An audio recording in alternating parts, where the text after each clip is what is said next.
All right, good morning, everyone. I am Kate Huber from Creating Healthy Schools and Communities at Erie One BOCES.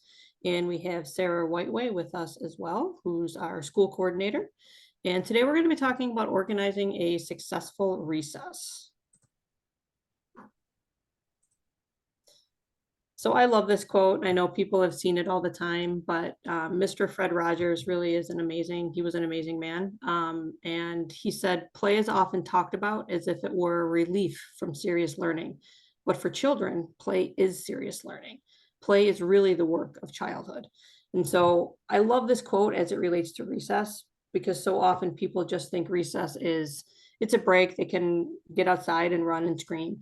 But it is so much more than that. We're not going to talk about the importance of recess today because we've done that in other series. Today, we're going to talk about how we can really get the most out of recess and make it the most engaging and the best opportunity for kids to learn and practice some of those social skills. So we have asked the districts to think about creating a recess plan for their elementary schools. So I'm just going to quickly go through what components we recommend you have in the recess plan, and then I'm going to go through a little bit how to implement some of those. So first and foremost, we really want to make sure that you have a definition and a rationale for recess.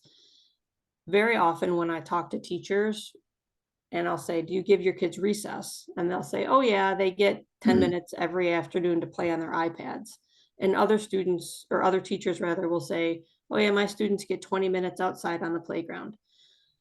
They're both breaks from learning, but they're very different in terms of outcome and the benefits that the students receive. So making sure that all of your teachers and staff in the district have a common definition of what recess is and what the expectations are for how long it is and what it includes. And then a rationale explaining that it is just more than play, that it benefits kids physically, socially, emotionally, that it's a critical part in preparing their brains to come back to the classroom and learn math and science and social studies. And then having some expectations around timing and duration. Some districts will have recess the last period of the day, and that doesn't really benefit kids as much as if it were earlier in the day and they had an opportunity to learn afterwards where their brains have been primed. We also want to make sure that recess is at least 20 minutes in duration. Ideally, recess is scheduled right before lunch. It gets kids, their energy gets out. They also create an appetite then from exercising and running around. So when they come in, they're more likely to behave better because they've gotten some of that energy out. Their talking is quieter because they've been able to be loud outside, and they eat more because they're hungry. Talking about weather conditions, having a universal standard for your building. When is it safe to kids take students outside? When should they be kept inside? Some districts will use the athletics policy that has very specific temperature conditions, heat conditions. I guess heat is temperature. Rain, snow, all of those things to make sure that everyone's on the same page in terms of when you can go outside. And then location. Very often it's only thought about as the playground, as a place that kids can go for recess. But many of the districts we work with have a more rural area and they have lots of land around them. So looking at what other areas on school grounds can kids go outside for recess so that there's not so many people concentrated right on the playground. And having guidelines around technology use. If students are forced to stay inside for recess, does that mean they just get to sit on their iPads or their Chromebooks for 20 minutes? Or is that really limited and should be off the table?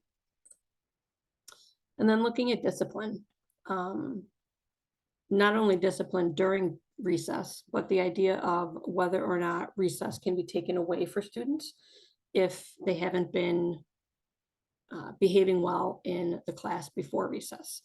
Looking at instructional makeup time. If they didn't finish their homework, will they be taken out from recess? Ideally, no.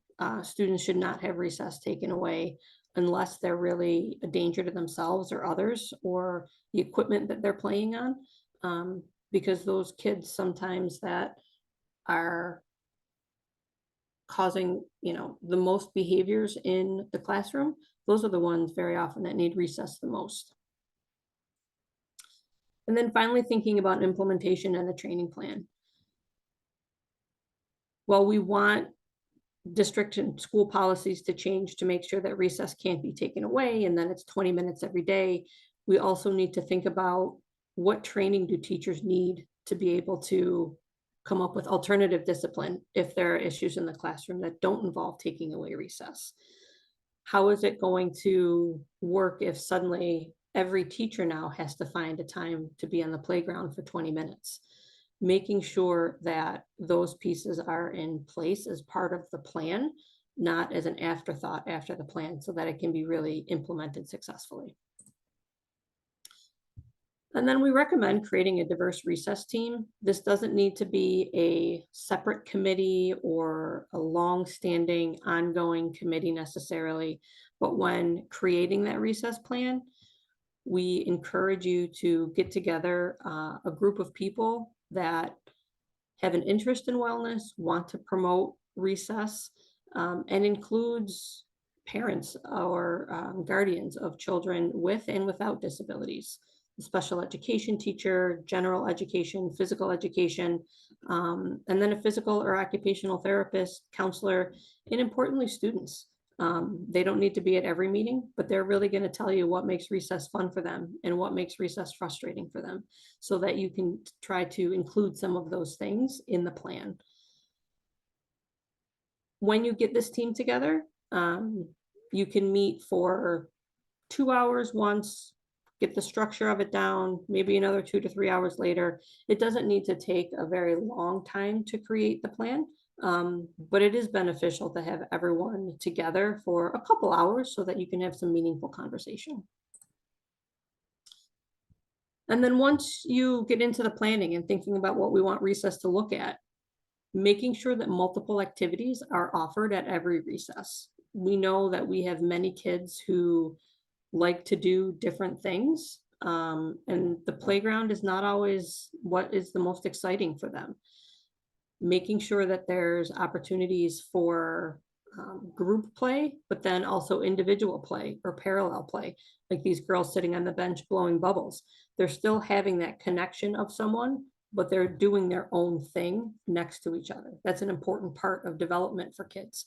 And having something playful like bubbles, they may not be getting as much physical activity for the entire time, but they're still getting some benefit from being able to play.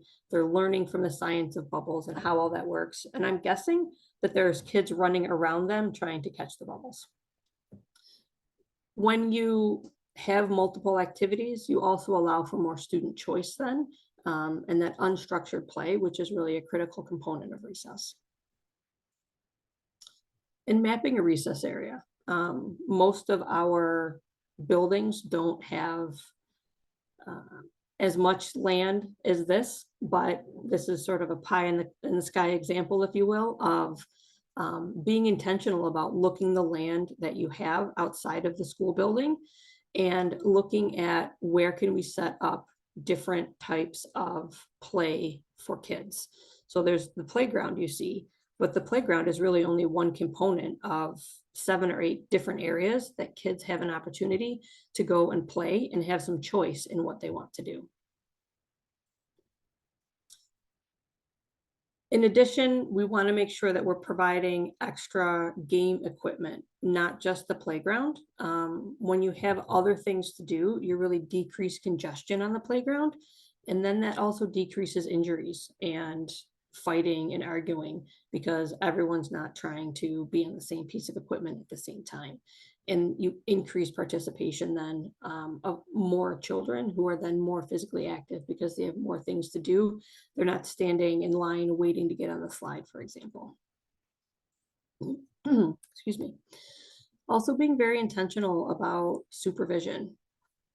When you think about the map of where recess can take place, thinking about if we have 2 classes out and we have 4 or 5 different places where kids can be, where can we position the adults so that everyone can be supervised? Also thinking about if there is an injury with a student or a major discipline issue and one of the adults needs to take a child inside the building, will that one adult that's left be able to supervise all of the areas where students are? Or if one adult needs to leave, one or two of the recess areas needs to be taken off the table for the remainder of recess so that supervision can still occur in a safe way. And just like PBIS, we want to teach positive expectations for recess, making sure everyone's included. We take turns, we ask for help, whether that is with playing a game or solving an argument with another student. Tag games are such a huge part of recess. How do we tag safely? And then what's the plan for the equipment? Making sure that one of the classroom chores of the day is to be the equipment manager. So that student takes the equipment out, is responsible for helping to pack it all up, making sure it's all accounted for, and bringing it back in the classroom so that there's equipment every day when the kids go out, if it's taken care of responsibly. And students will step up and enjoy being able to have the responsibility for the equipment. Excuse me. And then looking online for some games. Playworks is an amazing organization. They, excuse me, do a lot with recess. They have training, and they also have this incredible game library. So this is the game guide, and Lori's giving me a thumbs up. The guide itself is about 400 pages if you download it as a PDF, but they have a tool here that you can see that you can narrow it out a little bit. I want only games for 6 to 10 and something that they can do with balls. And then here's a list of activities that you could talk with the students about and see which ones they might want to play or learn about for that day.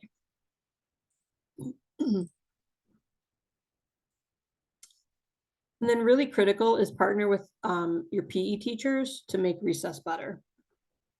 Not only can they teach kids games during physical education class that then those kids can play at recess, but they also really help with our students with disabilities.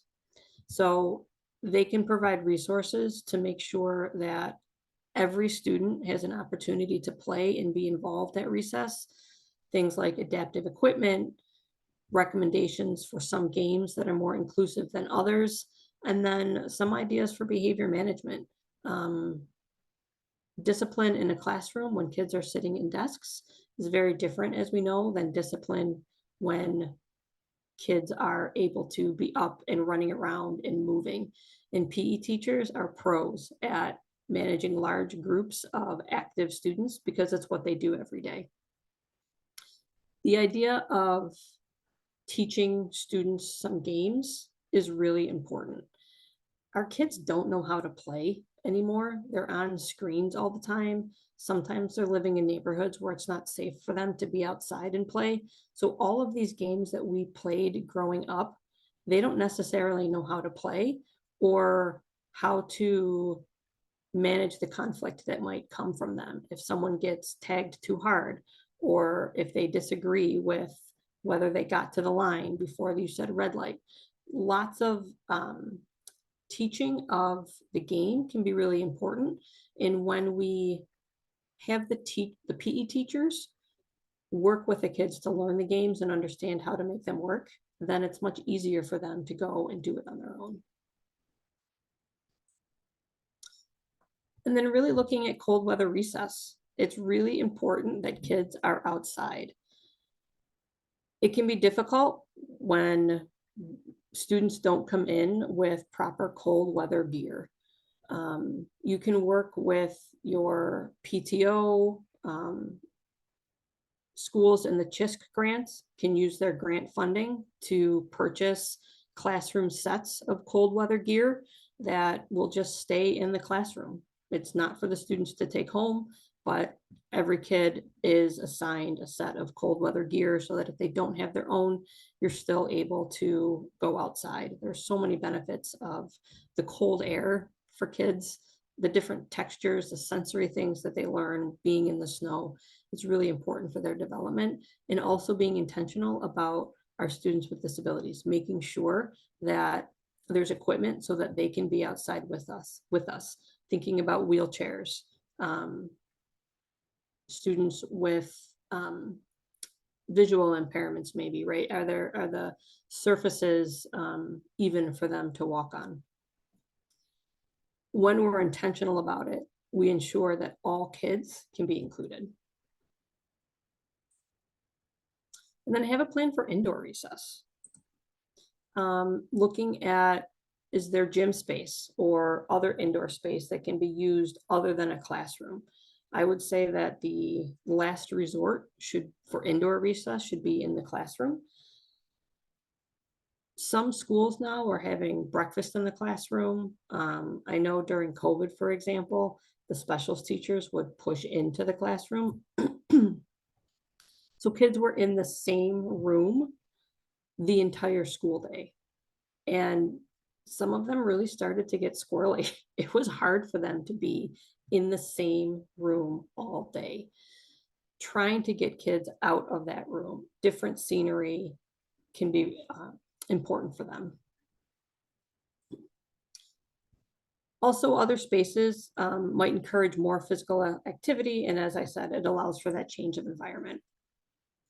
These are 4 websites that have lots and lots of indoor recess ideas, examples, games. So I encourage you to share those with your teachers as well. And then the Playworks Recess Lab. They have created a checklist that you can run, or a checkup rather, not a checklist, that you can use to assess how recess is currently happening. To what extent does the play space at your school clearly mark boundaries? And it gives you this scale so that you can prioritize a little bit if you're not able to improve all areas of recess. Similar to the school health index, this is particular to recess. How often do games break down, right? This might tell you that you need more training for teachers or recess supervisors, or training for students, giving them more instruction on how to play nicely with each other when these games. I really like these two. This is about conflicts, but then this one I really like as well, talking about the communication between students during recess.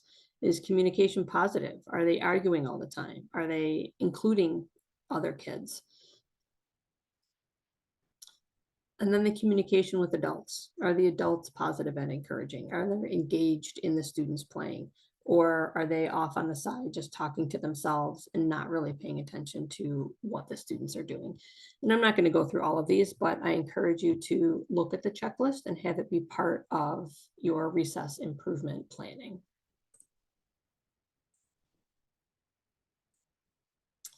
And then the result is happy, healthy kids who are ready to learn. I just love this little boy. He's so happy looking. So that is the recess part. Questions, thoughts, comments?